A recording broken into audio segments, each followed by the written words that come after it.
You know that one song you can't get enough of? Chances are it was made with a sample from Splice. Explore top packs made by your favorite producers, sketch out song ideas in seconds with Create Mode, and dive into a sample catalog that's so deep, it's dangerous. Find out why Splice is the industry's not-so-secret secret. Visit splice.com and try for free today. Welcome to the Fader interview. I'm Alex Robert Ross, editorial director of The Fader. Juan Wauters' creative approach changed almost completely about 4 years ago. Until then, he'd been a somewhat solitary artist, recording sweet-sounding, Beatles-indebted, mostly English-language pop music. First as a member of the New York City-based rock band The Beats, and then under his own name.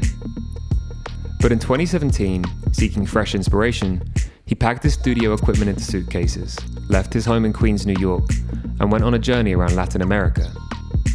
He recorded with local musicians as he snaked across Mexico, Peru, Chile, Argentina, and Uruguay, where he was born and had been brought up until his family left for Queens when Wauters was 17. The resulting albums, La Onda de Juan Pablo and Introducing Juan Pablo, were brilliant departures, kaleidoscopic records that introduced a curious singer-songwriter finally ready to leap into the unknown. His new album, Real Life Situations, is another exercise in collaboration. Mac DeMarco, Peter Homeshake, Nick Hakim, Cola Boy, and El David Aguiar all contribute, and it's more diverse than anything he's released before. Recorded either side of lockdown, the album reflects Wauters' love for the radio, which he listens to almost constantly. Hip-hop, folk, R&B, and indie rock drift in and out of the mix, but Wauters remains present, sometimes so much so that he'll directly address the listener in a spoken word interlude. Around the album's release, I called Wauters at his apartment in Montevideo, where he was working on another one of the jigsaw puzzles that have kept him going through quarantine, to talk about the importance of radio, the need for collaboration in lockdown, and the unconventional process behind real-life situations. So, congratulations on the album. Thank you. You mentioned in the middle of the record that you were taking a one-way flight to Uruguay. Are you back in New York now? Next month. So are you in Montevideo now? I am, yeah. How's it been down there during lockdown? COVID actually hit here hard for the first time in January. Up until January, it was quite low, the number of cases and deaths. But from January till now, it's actually spiked a lot. It's went up drastically, and people are dying, and the population here is quite low. There's only 3.5 million people living in the country. So if like 60 people are dying a day, it's a pretty big number. I mean, actually, I haven't seen many people. It's strange. I wanted to be here to experience my hometown, I left quite young, and I've never had a chance to spend decent amount of time here. But it was a weird way to experience it, knowing the situation, right? Yeah. You have family in Montevideo? Yeah, my father's brother, my uncle, and my mom's sister, my aunt, and cousins, and I have lifelong friends. But you can't really see them? Not so much. At the beginning, like I said, yes, I came here, and it was like there was no COVID up until the new year. I have some people that I see, but it's not the same, You know how it is. Like every time you see someone, you're a little bit worried about like getting the virus or passing it on. Quite an experience living these days. The whole album, inevitably, it can't help but being a response to the situation in the world. I know that you recorded and wrote a lot of it before the first lockdown. I'm curious about what happened in March of last year. You had a lot of the album written, and then you took basically 2 months away from the music after the lockdown. Why did you do that? I don't know how you felt right when COVID hit, but I didn't feel inspired at all. My mind was fixated in all the information we're getting about this virus, and I was in New York because as soon as it hit, I wanted to be home, close to my parents, and close to what I know as for like having a place to go to a hospital. I happened to be working in Mexico at the time. And I was thinking, if I have to go to a hospital in Mexico, I have no idea how it is. I don't have people to take care of me here if there's an emergency. So I went back home to New York, In New York, it was hit right at the beginning, and there were a lot of deaths, and I couldn't help but to be worried about the global situation, and I put aside everything that had to do with my personal activity. I don't know. I thought it'd be important to do something for the world. I did some volunteering work in my community, but I was not interested in working in music at the time. So after 2 months of volunteering and stepping away, what was it that made you realize that you could go back to the music? I didn't think of it at the time, but now that you ask, slowly the weather started getting better. You know, spring started coming along. I have a basement in my house where I live. I set up like a studio setting in the basement. I had it in a different part of the house, but for some reason I wanted to be half outside, half inside because I have a backyard and a basement. So I thought if I put the studio in the basement, I could be hanging out outside and pop in and out of the studio quickly. Kind of like a garage. I started mostly just I was building puzzles at the time, and I was listening to a lot of music really loud, and I was making loops, like sort of like beats. I have some people in New York that I make beats for. So sometimes I make beats with a keyboard I have, and I would just keep them going on a loop. And that was how slowly I got back into enjoying music making and enjoying listening to music. There were a lot of collaborations that you'd done with other musicians around the world before it. Did you feel when you went back to it, did you feel comfortable with the fact that you had enough of that already? Or did you feel frustrated that maybe you wanted to have more collaborators and go to more places and see more people to get them on the album? Well, initially the idea was to collaborate on every track. I had such a great experience collaborating with people on my previous album. I had a lot of instrumentalists come along and play on my songs. Up until then, I would record all the albums by myself. So I had such a great experience having other people playing in my albums that I said, okay, this time around, let's collaborate in the songwriting. So that was the original idea, but once we hit COVID, I had to put it aside, like I said.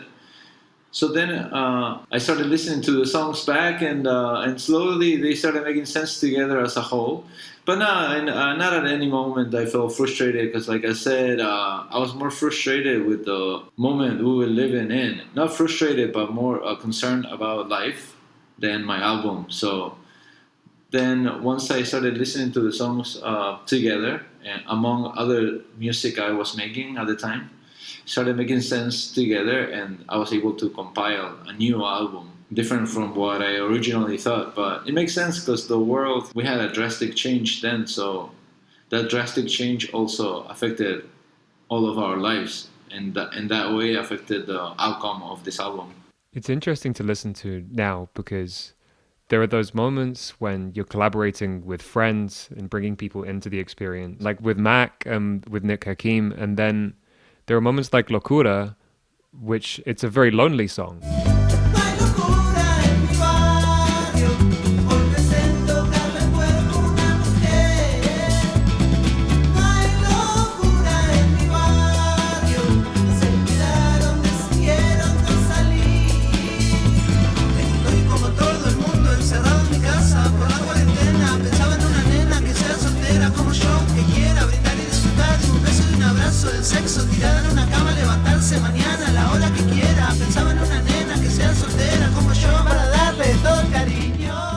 Does it feel strange hearing that now there are these two worlds on the record where there's songs like Locura, which seem lonely, and then other songs which feel very collaborative and almost celebrating the time before COVID? Yeah, good point. I hadn't thought of it that way actually. Yeah, it's true that those two worlds coexist in the album. I hadn't thought of it that way. And now that I heard you said all those things, it's strange to think that a couple of months before it was going to be such a communal album, and then half of it, or maybe a little bit less than half of it, ended up being the opposite of communal, more like loneliness. Someone in a room trying to figure out what to do alone. You mentioned that on La Onda de Juan Pablo. It was a very collaborative album, and it takes in different geographical locations. So it's all based on different cities in South America and different places in South America. And as you experience them and let them in, this album as well, there's you said Toronto, Mexico City, New York, Los Angeles, and London. Do you feel that each of the songs here, in the same way as your last record, that there's a real sense of a geographical place, that these songs sound different and somehow represent the cities they were made in? Not so much as the other album, I would say, because the La Onda de Juan Pablo, what I tried to focus on was to bring out the folklore, traditional folklore of each place. Whereas in this album, though I worked with local artists, let's say, well, Peter Homeshake, he's Canadian. I went to Canada. I don't know if he plays Canadian music, you know. Well, he's Canadian, so therefore he makes Canadian music, you know. I don't know. I don't know what Canadian music is, you know. Mac, he's Canadian, but he lives in LA, so well, the song is quite kind of LA, but also very Mac, you know. Mac is a Canadian dude. It's not so much influenced by location, I would say, as the other. But definitely, I've learned from doing this, going to another place to work on an album, or work on a particular song, it does affect the outcome of the song because you're exposed to a new reality by traveling, and you're out of your comfort zone. So other things will emerge from that. But it doesn't have that specific sound of a specific location as the other one does. I think. Well, the song presentation that we did with Nick Hakim and Ben Amin. Ben Amin is a New Yorker, and we really wanted to hit some kind of like New York, kind of like a cliche of a New York vibe we wanted to have in that song. And I think us New Yorkers, we kind of hit it in a way, you know? What does New York sound like to you? Oh, I don't know. It could be like jazz, like Gershwin. It could be salsa music. It could be hip hop, disco music, punk rock. You know, there's a lot of sounds in New York that emerged from there. But exactly what it is that comes out to New York, I think, is giving yourself the freedom to break through styles and show your personality. Sometimes when I travel, I see this difference in New York. You could wear a crazy outfit and people say, hey, yeah, good. You know, they say, hey, good. Like they cheer you up, you know. Other places, they look at you like you're crazy, you know. In music, it's the same. You go, you do you do the music that you like. You do like whatever comes out of you. And if you keep true, if you're not like a poser, people cheer you up in New York. In other places, they might bring you down. They say, why you act so weird, you know. So in a way, I think that's New York music, kind of like empower. It's like an empowering thing, like bringing that out. Whatever makes you you, or whatever persona you want to make of you, bring that out. Nothing new, but more due. Bills to pay, let me say. Got caught up in the system, got fed up and I dissed, and now they're on their knees. I'm about to say peace, there must be lights shining brighter somewhere.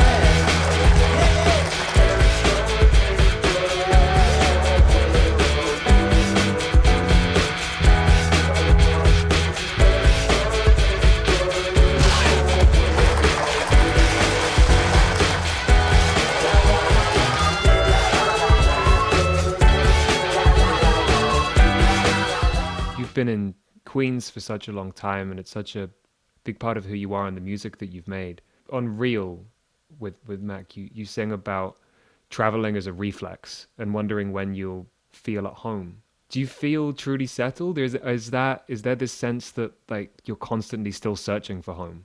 I'm still am. Look where I am, you know. But also with Mac, when we first sat down to do the song, we didn't have anything planned out. His ideas were coming from a different angle. Me, I would bring up lyrics and stuff like that, whereas for him, it was more production that he brought up to the table. But anyways, but what we wanted to celebrate in the making of the song was that him and I have been doing music for a long time. We've been traveling the world for a long time. We've been doing what we love for a long time, and we're still doing it. so we wanted to celebrate that, how we still go and do it. And so then we touched on topics like why do we leave home so much? Why do we have this urgency to leave our hometown in search of like something else? You know, we would talk about that, and in some way it got brought up on the song. Because Mac is from a small town in Canada that he left behind also. I never left in New York because I'm not from a small town. I'm from New York. It's such a cool place, you know. Like, where am I gonna go? You know, I still leave New York all the time. But you can always come back. Exactly. That's home. Like, I'm going back to see my parents in a couple of weeks. You know. But back in Howard Beach, Queens, the family had no idea what was going on.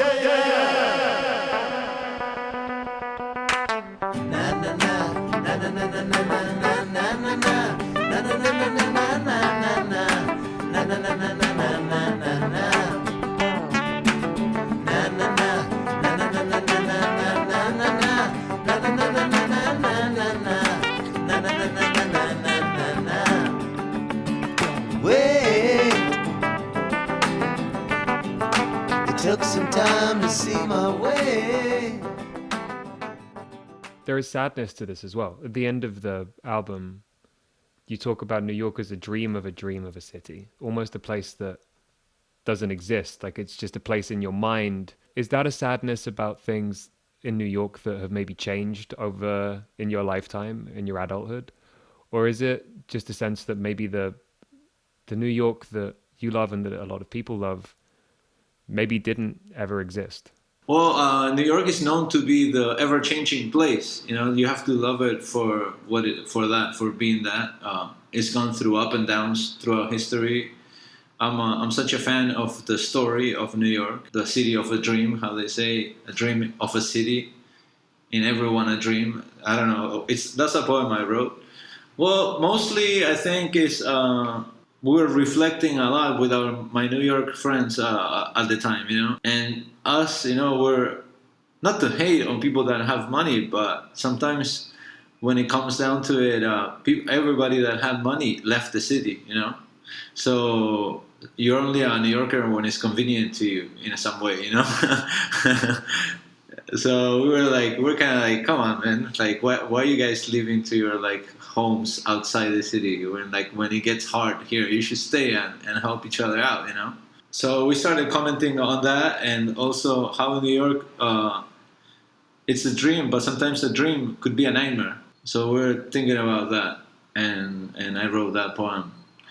But yeah, I think sometimes of the New York I first got to that when like people would sit on the stoop and there was much more lively, and there wasn't much of a police state like it is now. But then at the same time, I have no option but to accept it, because I mean, we also participate in the way we can in like local politics in whichever way you can, you know. I mean, I participate, but there's always more to do, you know. And the system is so strong in New York. It's the capital of capitalism, you know, worldwide in some way. So there's also all that. But at the same time, like I said, bottom line, I accept it, because the city is gonna change, and if it always stayed the same, it wouldn't be New York. Some people come and they live there for 10 years, then they leave. You know, I have people on my block that they never left the block, you know. They don't even go outside the block. They live their whole life on the same street, you know. On that note, so much of your music historically is, I think lyrically, you've always tended to think about other people and write other people's stories. I think your lyrics can be very, in the truest sense, observant. Like, you observe other people's lives. And sometimes you fill in the blanks and make fiction of them, but it's not always about yourself. It can be about others. But this past year must have made that. You were saying about being in Montevideo and you can't really see anyone. How difficult has it been to write your lyrics and to think about the worlds, other people's worlds, while you're locked inside? Oh, I still go outside, and I still relate to other people's lives in my own way. You know, you never have the truth, but it's impossible to like not to pay attention to everyone who's going through a hard time these days financially, and to put yourself in their feet. A lot of people have fallen into drug abuse over this past year worldwide. It's been quite tense. I think about that a lot. But I also, how I was saying, perhaps sounded kind of judgmental towards like people that left the city because they had an option, because they had money, they were able to go upstate or whatever. But at the same time, it's probably quite nice, to have the access to that stuff, and I wonder how it feels to them, So I think I don't put down people. I'm not jealous or envious of people that have a better standard of life, or vice versa. I'm not judgmental towards people that live on the street. I've been thinking about all this while lockdown, but I haven't been writing music so much. I did some writing back in November, and I will be writing as soon as I get back to New York now. But we have kind of like a small operation at the Juan Wauters headquarters. It's just me and my friend who take care of all the business, and I've had to do a lot of work regarding the release of my album. So I haven't had much time to work on music the way I would like to. Because when I work in music, I like to dive into that world and put everything aside and kind of concentrate obsessively over music making. I feel like from that type of thinking pattern, I excel the most. I think I can't just like put something aside and do it for 2 hours and come back. It's more of a day-long kind of activity. I think this is reflected in the way that this album is built and structured, where it feels like a radio, like you're listening to the radio, like you're flipping through radio stations. This isn't the first time that you've done this. Like introducing Juan Pablo, you had this, ephemeral sounds, like things that you were just picking up and hearing that everything can be music. I think there's like that. There's an interesting line on this record where you say, "It's not music, it's not poetry, it's not art. It's the expression of a feeling," which seems to be something about that says something about this album. Why would you want to create this impression of that the listener is listening to the radio? I love listening to radio. I love how, like, look, we'll turn on the radio.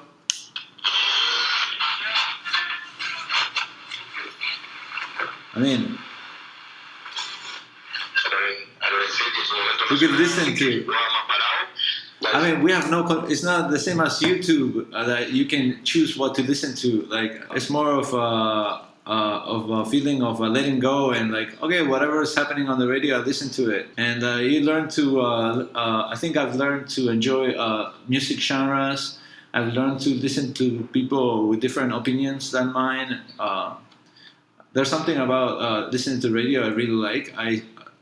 I think it comes from traveling because all the traveling I do, the radio, even though it's like kind of an obsolete way of listening to something, like not many people listen to radio, it's the only way I have to feel present in the area. Because if I go to, let's say, where are you located now? I'm in Toronto. Okay, let's say I go to Toronto. I love, what is it called? The Canada radio, CC, what is it called? CBC, let's say. I spent a lot of time in Toronto, actually, I did. And in Toronto, they have this law that they have to play a certain percentage of Canadian music, right? So, like, that's the only way I get to experience Canada. Because if I open my computer, I open my YouTube, my Spotify, my Apple Music, whatever, it will show me what I want, what I just heard in New York. So I found that boring, I was like, okay, I'm not really traveling, So by turning on the radio, it makes me feel like I'm present at the place. I get to listen to whatever the DJ wants to play here, whatever social commentary they have. I listen to whatever issues are going through in that town. Maybe I think I wanted that sort of feeling to happen on the radio. I also really like something about movies. I'm not a movie guy because I don't really watch many movies, but I like the sound of a movie. Sometimes, as I build my puzzles or work on things, I listen to movies. And in some way, I feel like this album, I wanted to have that type of sound. Like if it's a movie throughout, it goes through places, it develops, it has an intro, it has a closure, it has a develop. I feel like the tracks go along well together. There's different spaces in between songs that help glue them together. I wanted to step away a little bit from the classic. I've been doing it for the past, but the more I do it, the better I get at it, I guess. To make a sound throughout. I had to compromise a little bit because I was advised by the label that the songs should end sharply and should start sharply, to have it clear for when someone wants to play it away from the album. I mean, I compromise sometimes a little bit. Because I'm part of a team, I don't want to be so closed up. It's interesting hearing you talk about puzzles because it sounds like your process is quite similar to putting together a large puzzle. Definitely. Also, music making is very much like that. In this album, we have a lot of that. Let's say the song we did with Mac. We have one song at the beginning and one song at the end that we put them together with a little clip that we found. He has Italian heritage. And there's a neighborhood close by that we would go to sometimes called Howard Beach, where Gotti's from, Gotti, the famous mafia guy. I said something about Howard Beach and said, yeah, let's put that in there.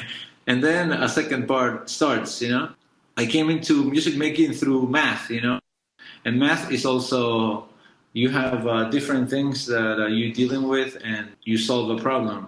Same here, like we have all these pieces and we have to solve the big problem, which is like putting it together. Same with music, you have a chorus, a verse, a solo. You have to make it work in a structure that works together to you. Well, Juan, that is a perfect place to finish. Thank you so much for talking to me. Thanks, Alex. Truly a really nice interview. Thanks for taking the time too. Good luck coming back to New York. Thank you. That was Juan Wauters talking to The Fader. Wauters' new album, Real Life Situations, is out now via Captured Tracks. Our engineer is Tony Giambroni, and our associate producer is Salvatore Macchi. We'd like to thank Lauten Audio for providing our microphones. You can find them at lautenaudio.com. And we'd like to thank James Ivey for providing our intro music. Remember to follow The Fader Interview wherever you listen to podcasts, and keep an eye on thefader.com for essential music news, interviews, and essays. We'll be back next week with another episode of The Fader Interview. Goodbye until then.